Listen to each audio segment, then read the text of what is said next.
누구보다도 어떤 그 훌륭한 가수보다도 우리 장로님, 집사님 여러분의 찬양을 하나님은 굉장히 기뻐하시는 믿습니다. 왜냐하면 삶 속에서 견뎌나가는 그 가운데 하나님이 동행하는 그 역사를 노래로 가슴에 담아서 품어 찬양하고 있기 때문에 그렇습니다. 중심을 보신 하나님이 드리고자 하는 그 마음이 기뻐 흠양하시고 또 가사에 또 흠양하시고 아마도 천국에서 덩실덩실 그 박자에 맞서 춤을 추지 않을까라는 생각을 가져봅니다. 오늘 우리가 추수감사주일 예배로 드리고 있습니다. 특히 올해 추수감사주일은 우리가 아시다시피 코로나로 인하여 참 힘든 한 해를 보냈고 이 팬데믹 때문에 많은 상처가 또 상실이 있었지만 생각해보면 무엇보다도 감사할 수 있는 여건들이 참 많았지 않았나 생각을 해볼 수 있습니다.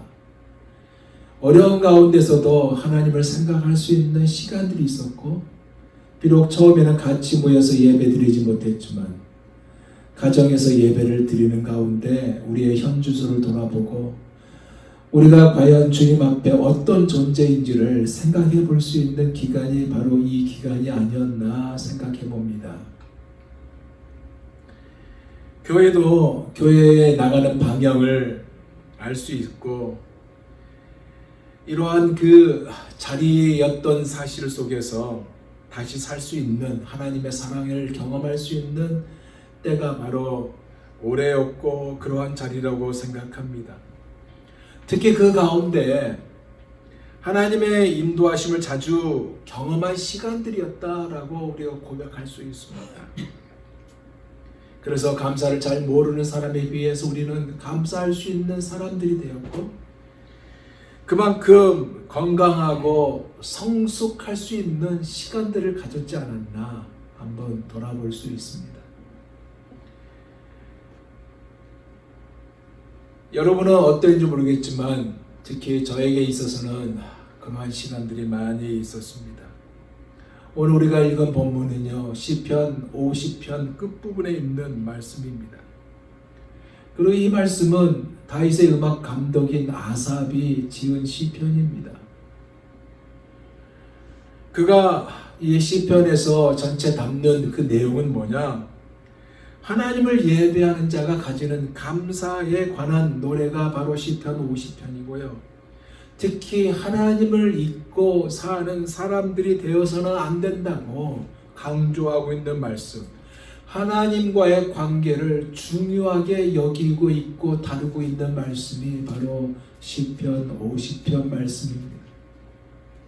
다윗에게는요 3명의 음악 감독이 있었어요. 여두둔, 헤만 그리고 오늘 시편 50편을 쓴 아삽이 있습니다. 여두둔과 헤만은 악기 연주하는 그러니까 비파와 수금과 재금 이러한 연주를 하는 감독에 해당되었고요. 그리고 아삽은 이들 전체 또 소리로 찬양을 드리는 모든 것을 통솔하고 지휘하는 성가대 지휘자였습니다.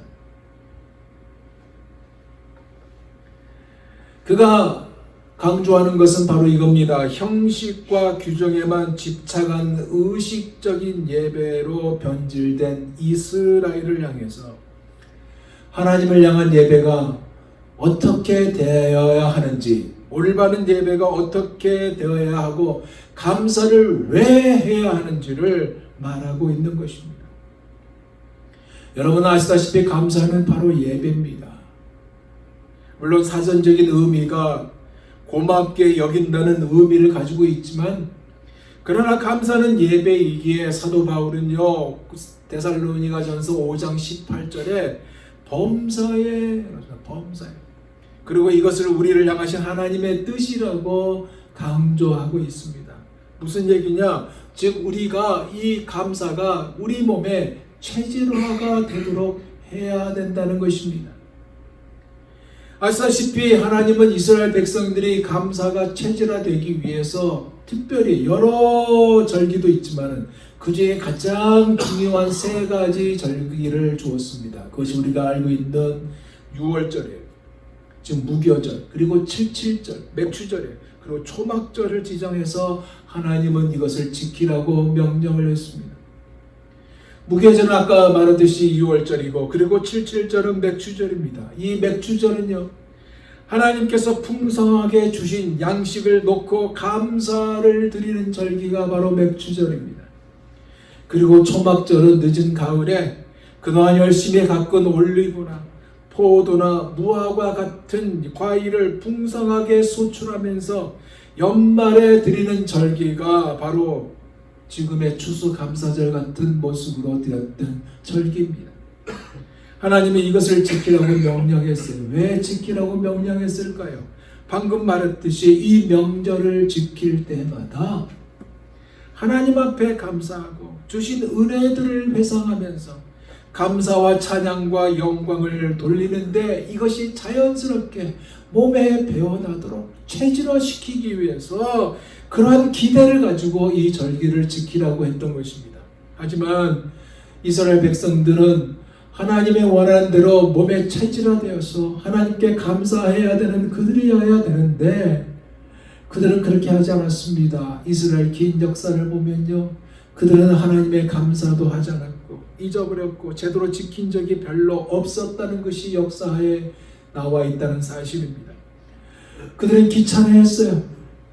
절기가 있다는 사실조차 까맣게 잊어버릴 때가 많아서 이러한 수백 년의 암흑기를 보내기도 했습니다. 그들은 출애굽 때요, 홍해가 갈라진 것을 보았던 자들입니다. 갈라진 홍해 사이에 땅이 물기가 먹고 있는 진흙탕이 아니라 완전히 단단하게 마른 맨땅을 그들이 걸었습니다. 하나님의 기적을 체험한 그들이었고 하나님의 역사하심을 체험한 그들이었는데 그들이 목마르기 시작했던 그것이 아니라 이제 말라가기 시작하니까 하나님을 향한 갈망도 사라져버렸고 그리고 자신들을 돌보신 하나님을 신뢰하지 않는 백성들이 되고 만 거 아니에요. 즉 애굽 생활이 더 좋다고 표현까지 해버린 이들이 되고 말았다는 사실입니다. 그런 백성들에게 하나님은 때를 따라 적절한 감사와 영광을 또 돌리게 함으로 감사가 체질화되기를 원하는 우리 하나님이라는 사실이에요. 우리가 매년마다 추수감사절을 드리죠. 매년마다 아니라 매일마다 매 시간마다 우리는 감사를 드려야 하는 자입니다. 그런데 우리는 이것이 꼭 절기 때에만 찾는 그런 모습을 우리가 가지고 있다는 사실이에요. 하나님은 그것보다도요, 우리가 매 시간마다 매일마다 감사하기를 원한다는 이 사실을 기억하시길 바랍니다. 어떤 상황 가운데서도 하나님께 감사하는 우리가 되어야 돼요. 여러분, 우리가 잘 알다시피 욥이라는 인물이 있습니다. 욥은요, 사랑하는 자기 자녀 10남매가 하루아침에 죽어버렸잖아요. 그리고 전세 재산도 다 잃어버렸잖아요. 근데 그런 그가 욥기서 1장 21절을 보면 이런 고백을 합니다. 가로되 내가 모태에서 적신이 나와 싸운지 또한 적신이 그리로 돌아가올지라 주신 자도 여호와시요 취하신 자도 여호와시니 여호와 이름의 찬송을 받을지니라. 정말의 그 절망의 상황이었고 힘든 상황이었는데 그는 감사의 자리로 나갔다는 사실입니다. 저는 말씀을 준비하면서 욥과는 비교가 안 되겠지만 저의 과거를 한번 돌아다 봤습니다. 저의 과거를 돌아보면서 저는 과연 이 감사가 내 몸에 체질화되었는가 한번 생각해 봤습니다. 한때 사람들에게 상처를 받고 특히 목사에게 상처를 받아서 목회를 안 하려고 땅도 알아보고 농사도 해볼까 생각도 해봤던 사람입니다. 기도원도 반질나게 올라갔어요. 하나님 앞에 많이 울기도 하고 왜 이러한 일이 일어나게 됐는가 생각을 했던 과거가 떠올랐습니다. 잘 해보지 못하는 금식도 해봤습니다. 근데 저는 이해할 수가 없었어요. 왜 이런 일이 일어날까? 받아들일 수 없는 상황이 계속 제 마음을 억눌렀던 그 각오가 떠올랐어요. 근데 놀라운 사실은 그 안에 하나님이 계셨다는 사실입니다. 내가 고통 가운데 있는데 나 혼자만 있는 것이 아니라 그 안에 하나님이 계셨다는 것을 알게 됐어요. 그것이 떠올랐어요. 나 혼자 간 것이 아니었고 하나님이 함께 하셨구나. 그래서 감사의 자리에 설 수 있도록 하셨구나 라는 생각 때문에 얼마나 감사했는지 모릅니다. 지금 환경을 이유로, 힘들다는 이유로 감사가 멀어진 나 자신이 아니었나 하는 생각하면서 하나님 앞에 회개를 했습니다. 사랑하는 여러분 어떻습니까? 그리고 여러분에게 있는 가장 큰 감사의 제목은 과연 무엇입니까? 오늘 감사주일입니다. 감사주일에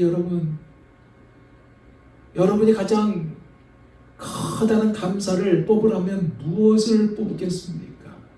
우리가 매년마다 만든 감사주일이에요. 작년도 맞이했고 재작년도 맞이했고 올해도 맞이하고 내년도 맞이할 겁니다. 그런데 우리에게 있어서 가장 큰 감사를 하나를 꼽으라면 무엇이 되겠냐는 거예요.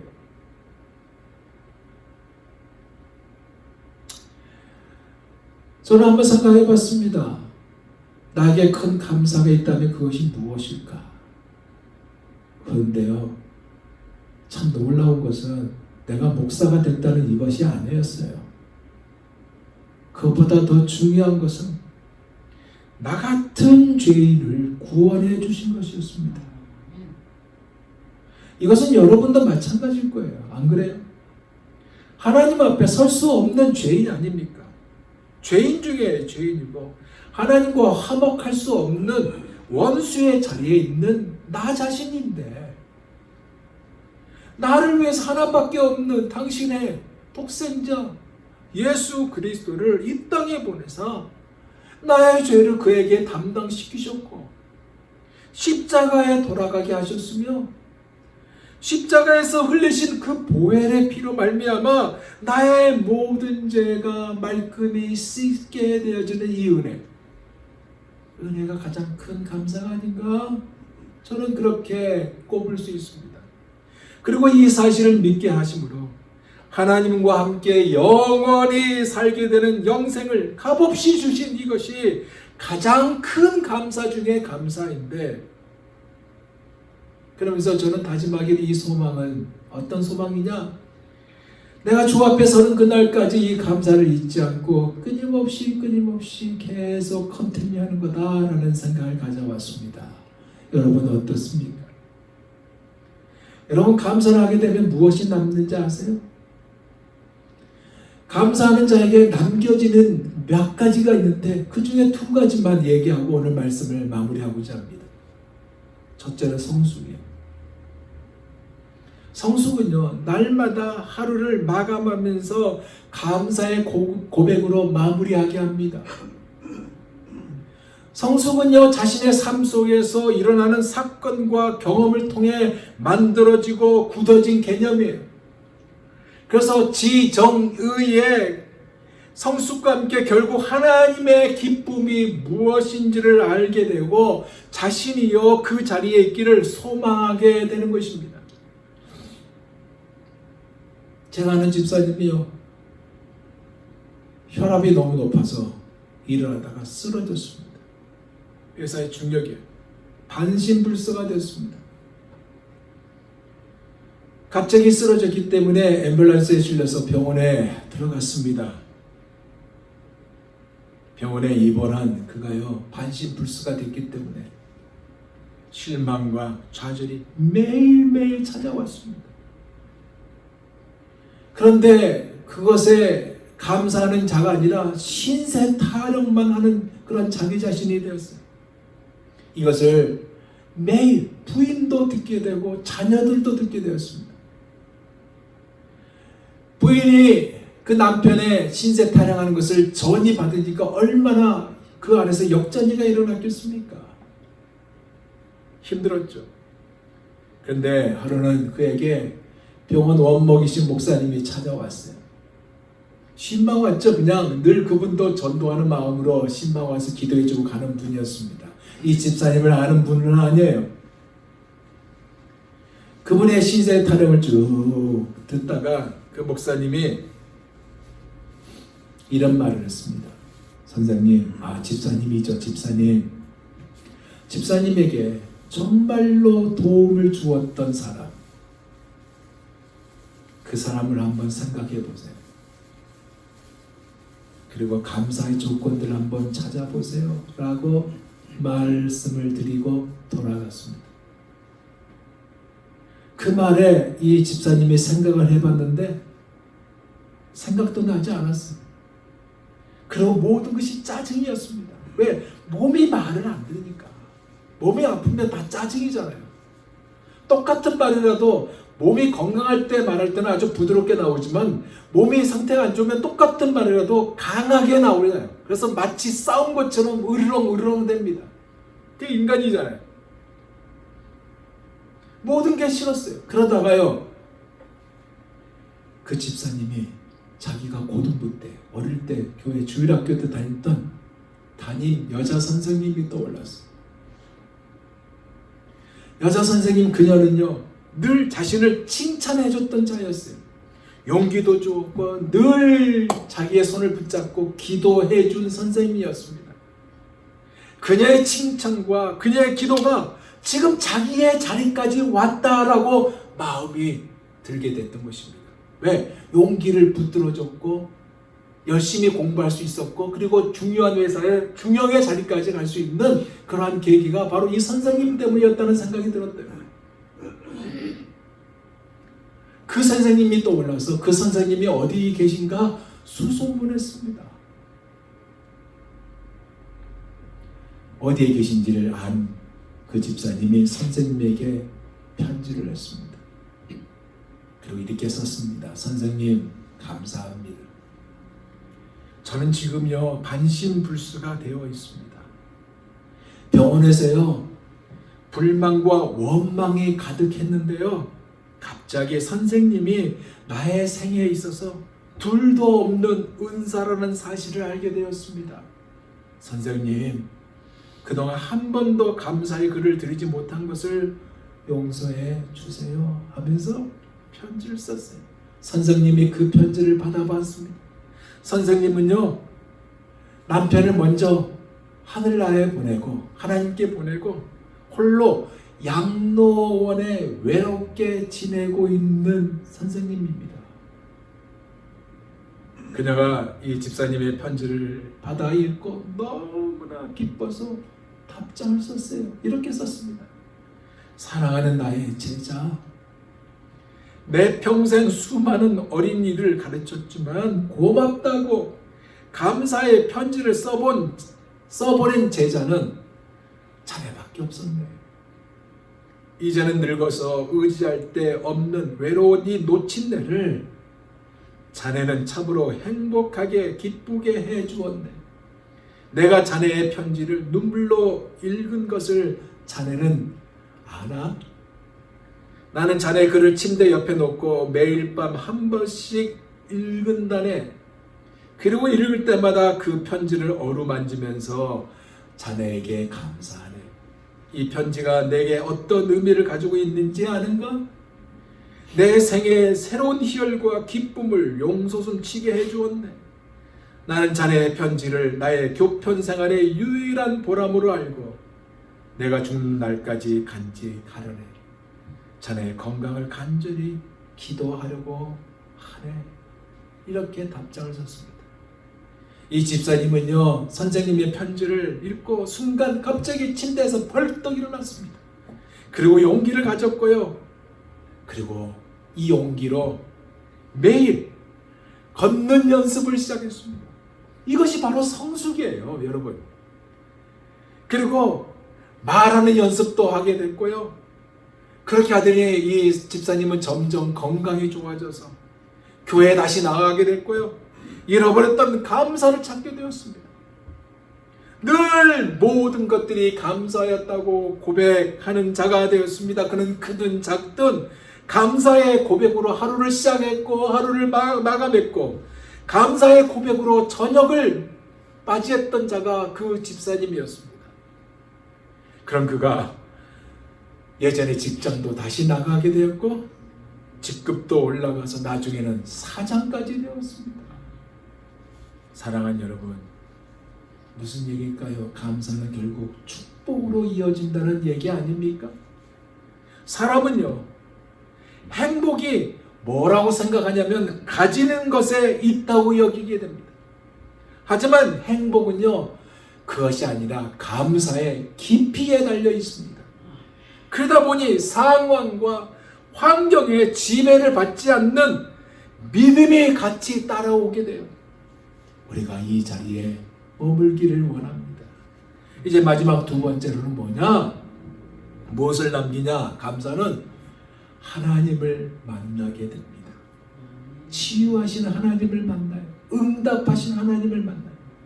사람들은요, 결코 일어나지 않은 것을 가지고 되돌릴 수 없는 과거로 샀던 시시한 잡동사니를 가지고 근심하고 걱정을 합니다.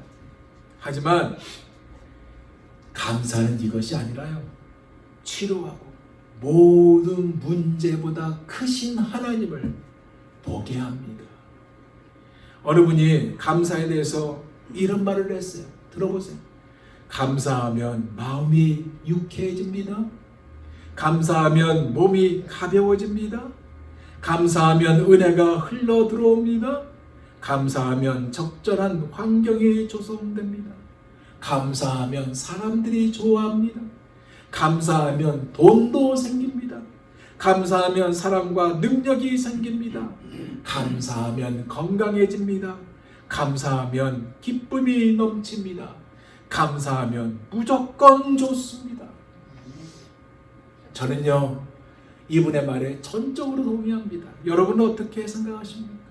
사도 바울도 그러기에 빌립보서 4장 6절에서 7절에 이렇게 선포하고 있습니다. 아무것도 염려하지 말고 오직 모든 일에 기도와 간구로 여러분이 구할 것을 하나님께 감사함으로 아뢰라. 그리하면 모든 지각, 생각을 뛰어넘는 하나님의 평강이 그리스도 예수 안에서 여러분의 마음과 생각을 지켜주시니라. 이렇게 선포했습니다. 원하기는 여러분이 정말로 감사함으로 인하여 마음이 유쾌해지고요, 몸이 가벼워지고요, 은혜가 흘러들어오고요, 적절한 환경이 조성되고요, 사람들이 좋아지고요, 돈도 생기고요, 사랑과 능력이 생기며 건강해지고 기쁨이 넘치며 무조건 좋아지기를 예수 그리스도 이름으로 축원드립니다. 이제 말씀을 맺겠습니다. 오늘은 2021년 추수감사절 예배입니다. 다른 때보다 어려운 한 해를 보내고 있는 우리지만 염려보다는 감사함으로 기도로 나가는 우리가 되기를 원하고요, 그리스도인의 최대 덕목인 감사가 체질화되기를 원하는 것이 우리 하나님이라는 사실, 우리가 감사 결핍증이 아니라 감사가 가득하고 감사로 넘쳐나는 사람이 되기를 원한다는 것이 우리 하나님이라는 사실을 잊지 마시길 바랍니다. 특히 우리는 하나님의 은혜로 오늘의 내가 존재하게 되었다라는 이 존재 양식의 고백이 가득하기를 원합니다. 감사에는요, 여러분 결코 졸업이 없습니다. 졸업장이 없어요. 감사는 과정입니다. 그러기에 감사하는 마음은 가장 위대한 미덕이고요, 다른 모든 미덕의 근원이 바로 감사입니다. 여러분이 행복하기를 원합니까? 그렇다면 감사의 깊이에 여러분의 시선이, 여러분의 마음이 주목되기를 원합니다. 그런 자는 하나님께 드려지는 감사의 풍성함이 가득한 거예요. 이 주인공이 다 여러분이 되시기를 예수 그리스도 이름으로 축원드립니다. 아멘. 기도하겠습니다.